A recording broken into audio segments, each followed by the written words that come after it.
तो एक्सरसाइज 3.1 से हम लोग शुरू करने जा रहे हैं और 3.1 शुरू करने से पहले एक थोड़ा सा छोटा कंसेप्ट समझ लेना है जो कि प्रिंसिपल सॉल्यूशन।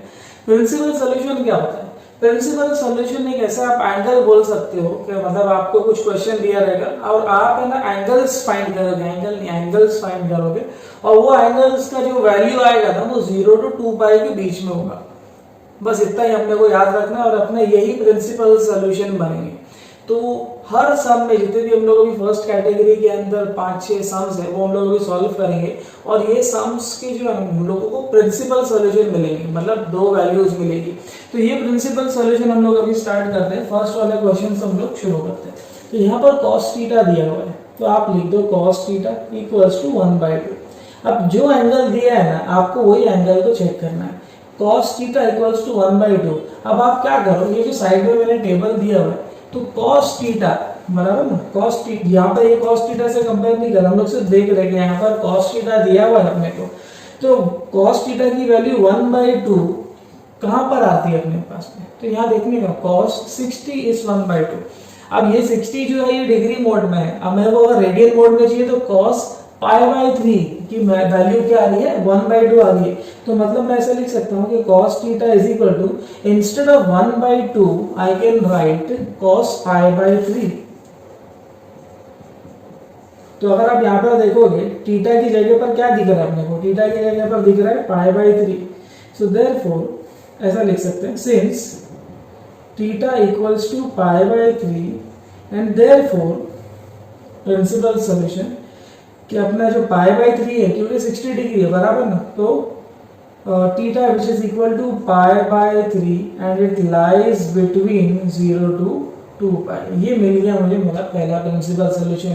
तो कितना आसान था, ये पहला सॉल्यूशन मिला है। अपने को और सॉल्यूशन मिलेंगे तो ये और सॉल्यूशन निकालने के लिए हम लोग क्या करेंगे, हम लोग इसके एक और कैटेगरी में मुझे सेकंड वाला एंगल भी फाइंड करना है। तो मैं क्या करूंगा cos थीटा इक्वल्स टू, अब इससे पहले हम लोग ने कंसेप्ट समझा था कि ये x एक्सिस था, ये वाला y एक्सिस था, ये फर्स्ट क्वाड्रेंट है, ये सेकंड है, ये थर्ड है और ये फोर्थ क्वाड्रेंट। इसमें हम लोगों ने ऐसा समझा था ऐड शुगर टू कॉफी, जिसमें ये सारे बंदों का मतलब ऐसा हो रहा था कि ये A stands for all, S stands for sine and cosec only, बराबर ना।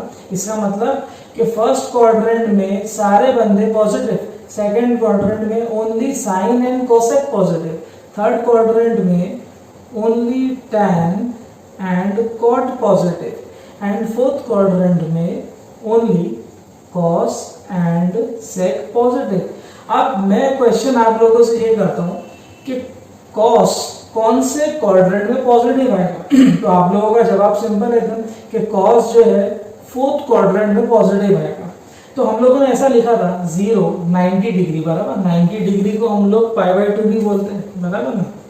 फिर π/2 में और π/2 ऐड किया तो पाई मतलब 180 डिग्री, 180 में और 90 ऐड किया तो 3π/2 मतलब 270 डिग्री, 3π/2 में मैंने और एक 90 ऐड किया तो मतलब यहाँ पर आ जाएगा 2 पाई बराबर ना। तो यहाँ पर मैं आप लोगों से अगर सवाल करता हूँ with respect to this 2 pi, तो फोर्थ क्वाड्रेंट में किस तरीके से इसको लिखा जाएगा? तो अब यहाँ पर आप एंगल देखो, अपने पास में एंगल क्या है? π/3 है। तो मैं क्या करूंगा, मेरे पास में जो भी पूछा हुआ है, मेरे पास में पूछा है cos बराबर ना, cos के उसके टर्म्स में मुझे लिखना है। तो मुझे cos कौन से क्वाड्रेंट में पॉजिटिव मिल रहा है? तो cos मुझे फोर्थ क्वाड्रेंट में पॉजिटिव मिल रहा है। तो फोर्थ क्वाड्रेंट में मैं ऐसा लिखूंगा ना 2 पाई माइनस थीटा बराबर ना। मैं कैसे लिखूंगा फोर्थ क्वाड्रेंट में? 2 पाई माइनस थीटा। तो यहाँ पर आ जाएगा 2 पाई माइनस थीटा बराबर ना। और यहाँ थीटा की वैल्यू क्या आई थी अपने पास? थीटा की वैल्यू आई थी π/3। तो मैं यहाँ पर लिख दूंगा π/3। तो देखो यहाँ पर cos theta is equal to cos, इसको मैं सिंप्लीफाई करता हूँ तो ये हो जाएगा 3 2 6 पाई माइनस पाई अपॉन 3 बराबर। तो यहाँ पर आ जाएगा cos theta is equal to cos 6 pi minus pi, sorry 6 pi minus pi is 5 pi. मतलब थीटा की जगह पर क्या मिल रहा है? थीटा की जगह पर मिल रहा है 5 पाई/3। So therefore, since theta is equal to 5 pi by 3, and therefore 5 pi by 3 also lies between 0 to 2 pi, and therefore principal solutions are pi by 3 and 5 pi by 3. ये अपना फाइनल आंसर। तो second वाले सम की तरफ बढ़ते हैं। Question में दिया हुआ है sec theta is equal to 2/√3। तो आपकी मर्जी, आप sec थीटा के हिसाब से भी काम कर सकते हो। यहाँ पे sec थीटा दिया हुआ है, sec थीटा के हिसाब से भी काम कर सकते हो। मैं क्या करता हूँ, ये sec थीटा दिया है ना, मुझे मालूम है कि sec थीटा का उल्टा cos थीटा होता है, बराबर। क्योंकि sec थीटा का उल्टा cos थीटा होता है, तो उसका उल्टा कर देना, मतलब ये हो जाएगा √3/2। अब आपके सम को आप शुरू करो, ठीक है ना। ये सॉल्यूशन वाला पार्ट एक्चुअली यहीं से आपका है कि आपने sec थीटा को क्या किया, उल्टा कर दिया, रेसिप्रोकल कर दिया। क्यों? क्योंकि हम लोगों को मालूम है sec थीटा का उल्टा इज cos थीटा, ठीक है। अब cos theta is equal to, cos में √3/2 कब आता है? पहला क्वेश्चन, cos में √3/2 कब आता है? π/6 पे आता है। इसका मतलब कि मैं यहाँ पर π/6 लिख सकता हूँ।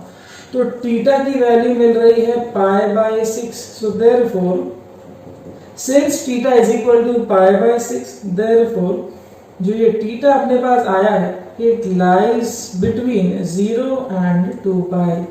तो मेरे को पहला प्रिंसिपल सॉल्यूशन मिल गया, ठीक है। सेकंड प्रिंसिपल सॉल्यूशन की तरफ बढ़ते हैं। तो मैंने अभी आप लोग को वापस बताया था, ये एक्स एक्सिस है, ये वाई एक्सिस है, जिसमें फर्स्ट क्वाड्रेंट है, ये सेकंड है, ये थर्ड है और ये फोर्थ है, जिसमें हम लोग ने ऐसा समझा था ऐड शुगर टू कॉफी, बराबर ना। यहाँ पर ऑल आता था, यहाँ साइन और कोसेक आता था, यहाँ पर टैन और कॉट आता था, यहाँ पर कॉस और सेक आता था। क्योंकि यहाँ पर फिर से कॉस है, बराबर ना, यहाँ पर फिर से कॉस थीटा है। तो कॉस कौन से क्वाड्रेंट में पॉजिटिव है? आप लोग बोलोगे सर फोर्थ क्वाड्रेंट में पॉजिटिव है। Yes, very good. अब यहाँ पर मेरे पास में है 0, π/2, पाई, 3 π/2 एंड 2 पाई। तो फोर्थ क्वाड्रेंट में अगर ये 2 पाई को लेके आऊंगा तो ये 2 पाई माइनस थीटा कौन से क्वाड्रेंट में आ रहा है? फोर्थ क्वाड्रेंट में आ रहा है। तो यहाँ पर ये जो कॉस थीटा है, मैं इसको ऐसा लिख सकता हूँ, कॉस 2 पाई माइनस थीटा, बराबर ना। और मेरे पास में थीटा क्या आया था? मेरे पास में थीटा आया था π/6। तो यहाँ पर मैं लिख दूंगा π/6। So therefore cos theta is equal to cos, आप एलसीएम ले लो, 6 2 जा 12 पाई माइनस π/6।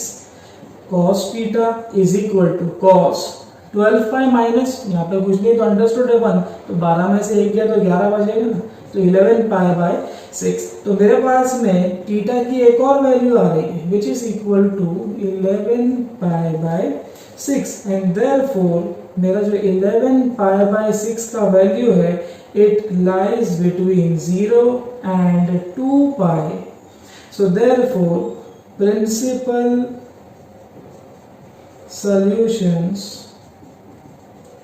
आर, पहला वैल्यू आया अपना थीटा का π/6 एंड थीटा इक्वल्स टू 11 π/6। ये है अपना फाइनल आंसर। तो ठीक है, हम लोग नेक्स्ट सम की तरफ बढ़ते हैं। cot theta is equal to √3 अपने को दिया हुआ है।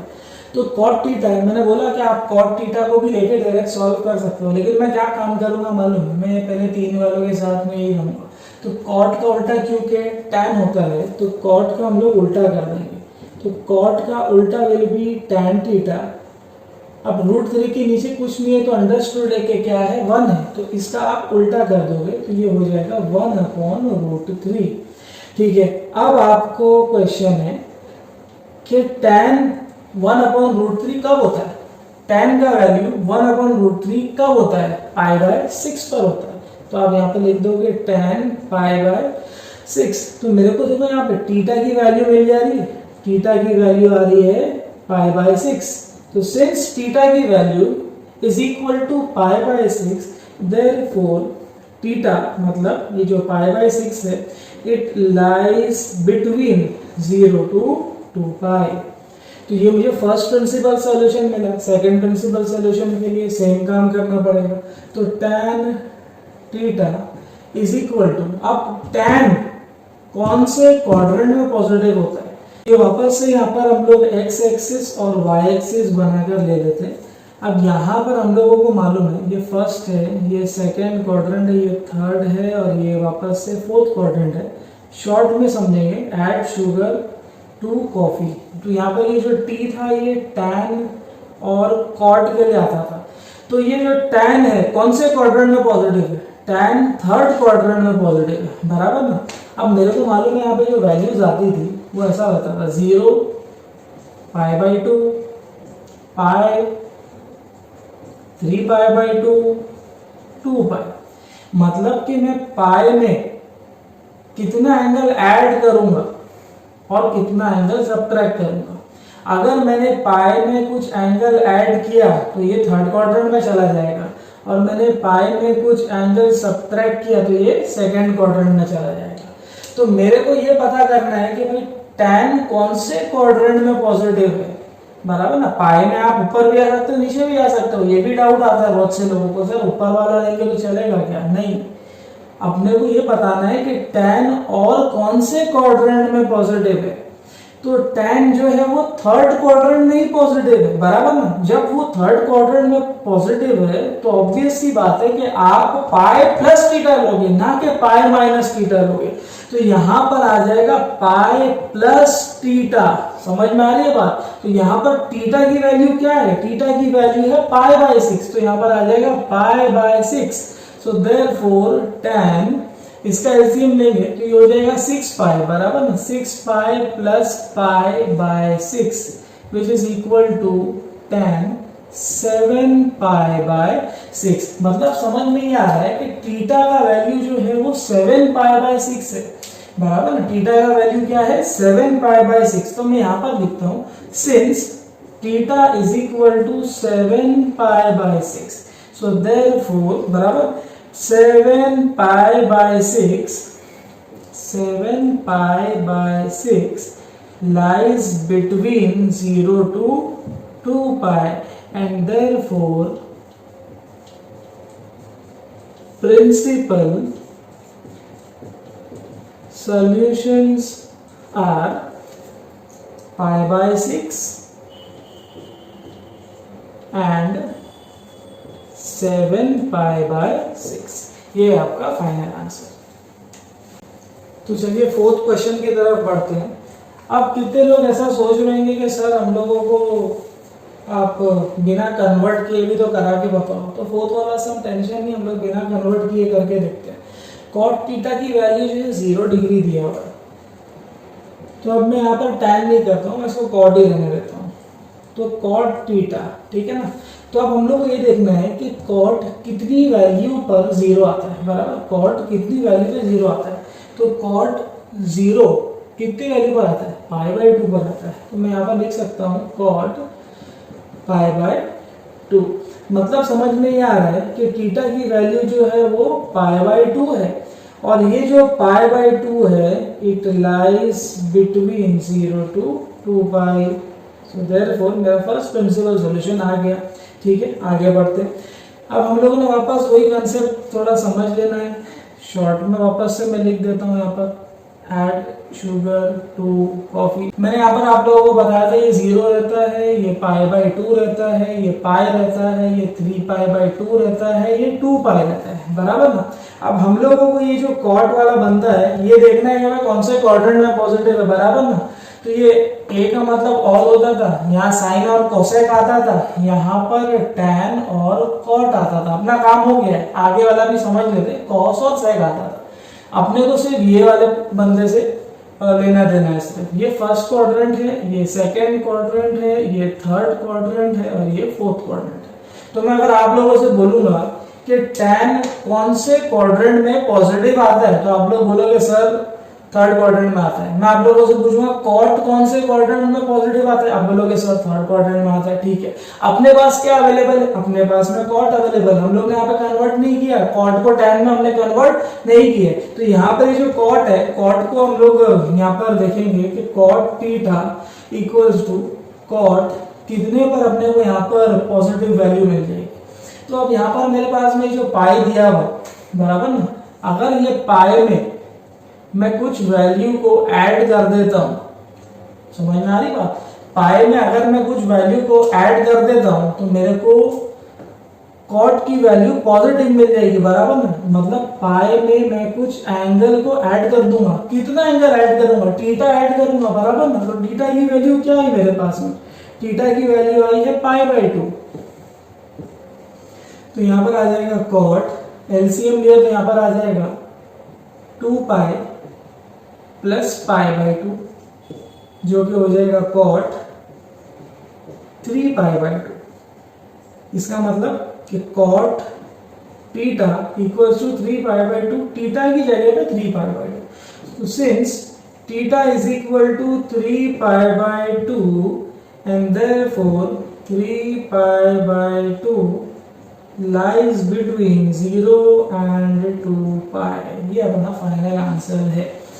तो उम्मीद है मेरे को आप सभी लोगों को फर्स्ट वाला जो सेशन है जो कि प्रिंसिपल सॉल्यूशन का है, सेकंड टॉपिक भी अपना उसी पर रहने वाला है, सेकंड कैटेगरी के सम, आगे फिर जनरल सॉल्यूशन आने वाला है। तो उम्मीद है मुझे कि आप लोगों को पूरा लेक्चर समझ में आया रहेगा, और अगर लेक्चर समझ में आए तो लाइक कीजिए, सब्सक्राइब कीजिए, शेयर कीजिए अपने दोस्तों के साथ जितना हो सके।